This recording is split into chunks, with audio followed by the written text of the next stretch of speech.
เอาแล้วครับงานเขาแล้วครับมื้อนี้ครับน้องอิงไปถึงหลังเวทีกับงานเขาแล้วครับเนาะเจ้าภาพเพิ่นเขามาจ้างหลังเวทีพี่น้องโดยยื่นคำขาดเลยว่าคันบ่มีน้องอิงนี่พวกเจ้าบ่ต้องไปว่าซั่นว่าโดยพ่อกันชัยครับเพิ่นอ่า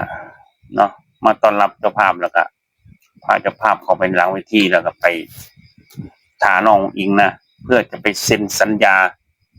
ว่าจ้างสาวน้อยเพชรบ้านแพงไปเล่นครับวันที่28มกราคมปี69ปีหน้าครับโดยยื่นคำขาดเลยว่าคันบ่มีองค์อิงพวกเจ้าบ่ต้องไปเลยว่านั้นว่าโหดแห้งครับเจ้าภาพโอ้ยถือว่าองค์อิงนี่มีอิทธิพลอย่างยิ่งครับในการเนาะในการจ้างในการว่าจ้างนะซึ่งที่ผ่านมานั่นก็ก่อนหน้านั้นนี่วงสาวน้อยนี่การงานจ้างนี่บ่หลายคือซุมื้อนี้นะครับเนาะก่อนที่น้องอิงจะเข้ามาอยู่นั่นก็ยังมากก็100กว่างานครับแต่ว่าหลังจากน้องอิงเข้ามาอยู่ในวงสาวน้อยงานจ้างเต็มเอียดนะครับเต็มคันแม่นบ่นับมื้อเดินทางนี่คันแม่นรับนะเต็มทุกงานถือว่าน้องอิงนี่มีอิทธิพลอย่างยิ่งเลยเนาะต่อการตัดสินใจของเจ้าภาพครับเนาะอย่างเช่นที่ผ่านมานั่นก็คือส่วนมากแล้วมีแต่ FC น้องอิงครับหลายครับที่จ้างน้องอิงเนาะอย่างที่สดๆร้อนๆก็คืออย่างเช่นอยู่อย่างเจ้าภาพมื้อนี้เอาเจ้าภาพวันนี้ก็เป็น FC น้องอิงครับนะทั้งพ่อเจ้าภาพทั้งแม่เจ้าภาพก็เป็น FC น้องอิงติดตามมาตั้งแต่น้องเขามาออดิชั่นคลิปแรกครับกับบอสโจก็ติดตามมาตลอดจนว่าได้มาจ้างสาวน้อยไปเล่นครับโดยจ้างไว้ปีหนึ่งแล้วอย่างเช่นว่าเจ้าภาพอยู่บุรีรัมย์เนี่ยก็เป็นเจ้าภาพอยู่เจ้าภาพอยู่จังหวัดบุรีรัมย์เมื่อคืนนี้ก็เป็น FC น้องอิงคือกันครับแล้วก็อยู่สกลนครก็แม่นก็เป็นFC น้องอิงเหมือนกันครับแล้วก็หลายๆพื้นที่ครับที่ว่าจ้างสาวน้อยไปเล่นก็คือส่วนมากเราจะเป็น FC น้องอุ๋งอิงที่จ้างสาวน้อยไปเล่นแบบพวกคนมักไปคนมักอีหลาน้อยนะเพิ่นติดตามมาตั้งแต่คลิปแรกตั้งแต่น้องอุ๋งอิงเข้ามาที่แรกเนาะบางคนเป็นอยู่ต่างประเทศเนาะเพิ่นก็จ้างโทรมาจ้างก็มีครับแล้วเพิ่นก็บินมาเบิ่งมานี่ FC ต่างประเทศก็หลายครับ FC น้องอุ๋งอิงเนาะพ่อฮักแม่ฮักอยู่หลายประเทศเลยครับก็คือน้องอุ๋งอิงนี่คือถือว่ามี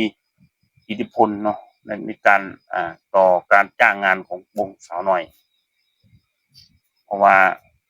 เจ้าภาพเจ้าการเจ้างานนี่ยื่นคำขาดเลยครับคือ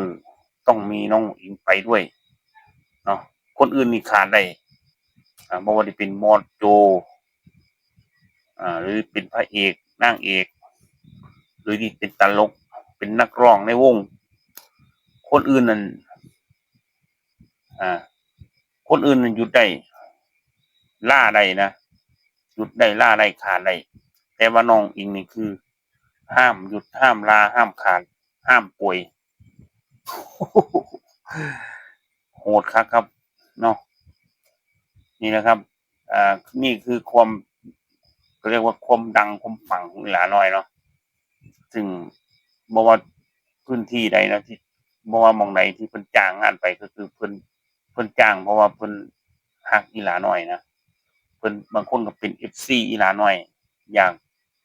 ที่จ้างไปเนี่ยจ้างไปฉลองในงานนี่ครับเพิ่นมักเพิ่นฮักเพิ่นหอมนะเพิ่นก็เลยต้องเพิ่นก็จ้างบางที่ก็ที่เห็นมาบางหลวงพ่อเนาะบางองค์นี่คือวงอื่นบ่เอาเลยต้องจ้างองค์อิงอย่างเดียว ต้องอุ๋งอิงเท่านั้นครับนะมีขนาดหลวงพ่อเลยครับนี่มันก็ยังมันก็ยังหักนะอืมต้องต้องอุ๋งอิงเท่านั้นคันบ่มีอุ๋งอิงนี่บ่ต้องมาว่าซั่นโอ้ยเจ้าภาพยื่นค้ำขาดเลยครับอาพี่น้องคิดเบิ่งว่าดังบ่ดังพี่น้องคิดเบิ่งเอาครับเนาะว่าน้องอุ๋งอิงนี่มีอ่ามีอิทธิพลต่อวงขนาดไหนขาดบ่ได้เด็ดขาดครับขาดนี่คือพวกเจ้าบ่ต้องไปร่ำเลยว่าซั่นเจ้าภาพยื่นค้ำขาดเลยแหมเพิ่งเคยเห็นครับเอาเดี๋ยวมาดูงานวันนี้ครับงานมื้อนี้ก็ถือว่าพ่อเจ้าภาพแม่เจ้าภาพก็คือ FC น้องอุ๋งอิงอาเพิ่นก็ติดตามมาตั้งแต่มื้อแรกที่น้องอุ๋งอิงเข้ามานะครับนะวันนี้มื้อนี้ก็เป็นงานการกุศลหารายได้เข้าโรงเรียนเนาะเข้าโรงเรียนเข้าวัดนี่ล่ะครับซึ่งได้ข่าวว่าเพิ่นขายบัตรแข็งไปหลายพันใบอะครับวันนี้ครับที่สุวรรณภูมิ101อ้าวซึ่งคาดว่ามื้อนี้อ่าอาจจะล้านแตกครับเพราะว่าเมื่อคืนนี้อยู่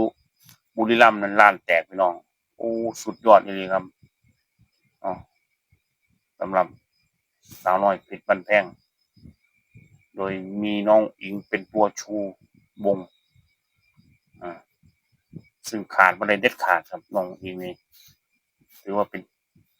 ตัวสำคัญเลยครับคนอื่นขาดได้แต่น้องอิงขาดไม่ได้เด็ดขาดขาดนี่คือเจ้าภาพบ่ต้องบอกเลยบ่ต้องไปร่ำเลยว่าซั่นอ้าวนี่ก็คือความดังความปังของน้องอิงเนาะซึ่งก็มื้อนี้น้องอิงเดินทางมาถึงช่วงหัวค่ำเนาะครับหลังจากนั้นน้องก็ไปถ่ายรูปกับเจ้าภาพแล้วก็ไปขายตั๋วให้กับพ่อเจ้าภาพนำพร้อมครับเนาะแล้วก็แม่น้อยก็เอาเสียไปขายคือเก่าครับซึ่งก็มี FC เขาไปซื้อไปอุดหนุนให้กำลังใจกันหลายคือเก่าเดี๋ยวมาเบิ่งคิวงานมื้ออื่นครับสาวน้อยเพชรบ้านแพงก็ไปเล่นที่จังหวัดชัยภูมิครับอำเภอบ้านแท่นเนาะหลังจากนั้นเพิ่นก็สิเดินทางเข้าไปเล่นที่ภาคกลาง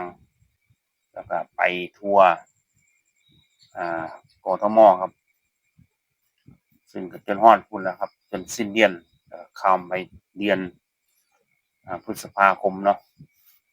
เพิ่นก็สิโค้งกลับมาที่ภาคอีสานอีกครับอ้าวท้ายคลิปนี้ก็ขอบพระคุณ FC สาวน้อย FC น้องอิงที่เข้ามากดไลก์กดแชร์เข้ามารับชมครับก็ขอบพระคุณหลายๆครับขอให้ทุกคนอยู่ดีมีแรงร่ำๆรวยๆครับผมสวัสดีครับ